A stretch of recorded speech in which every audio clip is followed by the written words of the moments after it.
Dati ho, yung mga lupa namin, hindi namin sarili.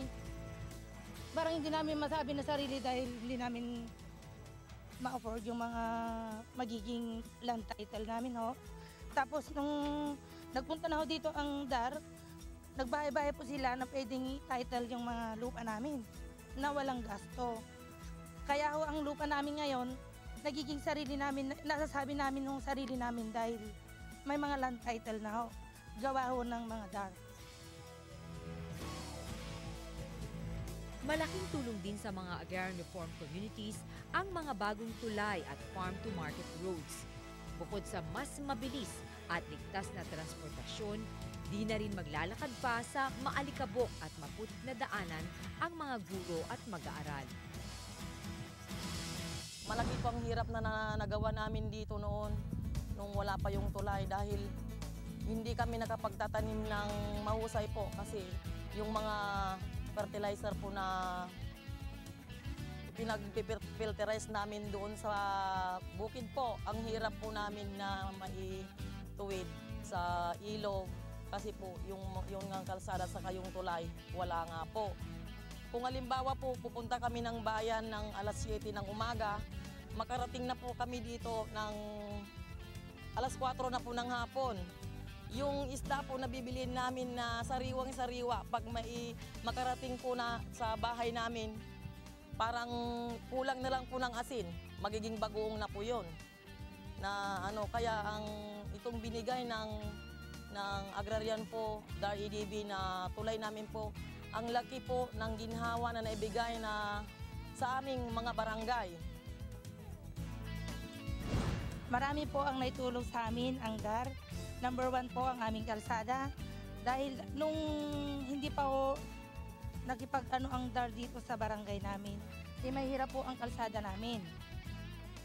At saka nung dumating year 2000 po, dumating na ang DAR, na-improve ang aming kalsada. Kaya ngayon ho, nakapagtanim na kami ng sari-saring gulay, lalo ng number 1 ang talong. Kasi dati ho, wala akong pumapasok dito ng mga negosyante na kumukuha ng mga talong. Dati ho, pinupunta namin sa bayan. Ngayon ho, lahat ng mga negosyante, taga-Ordaneta, nakarating na ho dito para kumuha lang ng aming mga produkto. Tsaka, kaya ho nung na-improve po ang aming mga produkto, nakapag-aral kami ng matataas na kurso dahil sa pagtatanim lang ho ng mga talong. Noong unang panahon, ang mga teachers naglalakad mula sa bayan hanggang dito po sa amin. At ang putik hanggang dito po sa tuhod, nilalakad ng mga teachers. Yes, ha. Tapos, nung pagkasemento ng aming kalsada, as you can see naman, ma'am, it improved a lot. Malaking naibigay sa amin, ma'am. Ngayon lang ang mga estudyante, kanya-kanya ng service, kanya-kanya ng hindi na madalang nang naglalakad. Pag uwi na lang sa hapon, iba-ibang nang nasa harapan ng school namin.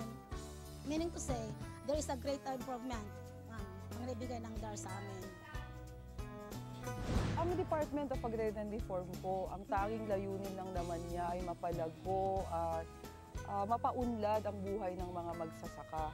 Wala po kaming ginawa kung hindi to make sure na lahat po ng mga agrarian reform beneficiaries namin, in one way or another, kung hindi man po sila kaagad yung mga anak nila, makatulong po sa pag-unlad ng ating bansa.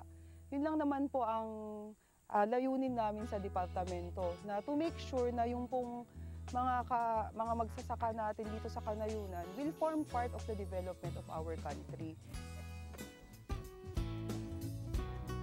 Kaya't sa pagkaka-extend ng Comprehensive Agrarian Reform Program, inaasahang mas marami pang magsasaka ang mabibigyan ng sariling lupa at mas marami pang komunidad ang makikinabang. Parang 100% benefit po sa amin, lalo na po yung ang kaba po ay mostly ay ang hanap buhay ng mga tao rito po ay farming. So napakalaki pong tulong para sa amin po yan. Nagpapasalamat po kami sa Pangulo sa pag-extend po niya ng CARP. Tsaka mas marami pa hong matutulungan na mga hindi pa ho nating natapos na project, lalong-lalo na ho yung mga roads natin, tsaka yung mga titling po ng mga lupa na pinapamahagi po natin sa ating mga kababayang mahihirap po. Maganda kasi ang highlighting feature kasi ng CARPER is not just on land distribution. Pasok ko na naman, but of course the provision of support services. Dun sa bagong CARPER bill kasi nagkaroon talaga ng kung saan mo kukunin yung budget ng support services, nandun na ngayon sa batas. Kung saan kukunin yung pondo ng support services, nasa batas na. So ibig sabihin nun, lahat ng kagaya namin dito sa La Union na sabi ko nga proudly na tapos na yung LAD. Kasi kailangan mo naman talagang tapusin yan eh. Hindi mo din naman masasabi na very successful ka kung hindi mo siya natatapos. So ibig sabihin nun, yung pagpasok ng support services ngayon, meron na rin kaukulang funds na nailagay. So yung planning mo for giving them infrastructure support, for giving them livelihood support, nasa batas na talaga yon. So in the next 5 years, you will see Dar La Union as one of the provinces who would really go for the provision of support services now. Alam mo, yan yung laban. Ika nga, hindi ito laban ng Department of Agrarian Reform. Ito yung laban ng mga agrarian reform beneficiaries natin na hindi pa lubusang nakikinabang ng mga suportang serbisyo. Kasi siyempre, nabigyan na nga sila ng titulo ng lupa, hindi naman talagang fully, na buong buo, na nabibigyan pa sila ng support services. Kaya nga sabi nila, ay kinakailangan tumulong sila para maisulong na magkaroon ng extension ang programa. Dito sa Region 1, napakalaking tulong ng ating mga magsasaka. Sa dami ng mga resolusyon na pinadala nila sa kanilang mga representante o congressman, sa ating House of Representatives, sa mga senador, katulong natin yan ang ating mga magsasaka rito. Dahil alam nila na kung matitigil ang pag-implementar ng ating programa, ay sila rin yung bandang huli ay medyo matatalo. Well, I would like to thank the stakeholders for supporting the extension of the program.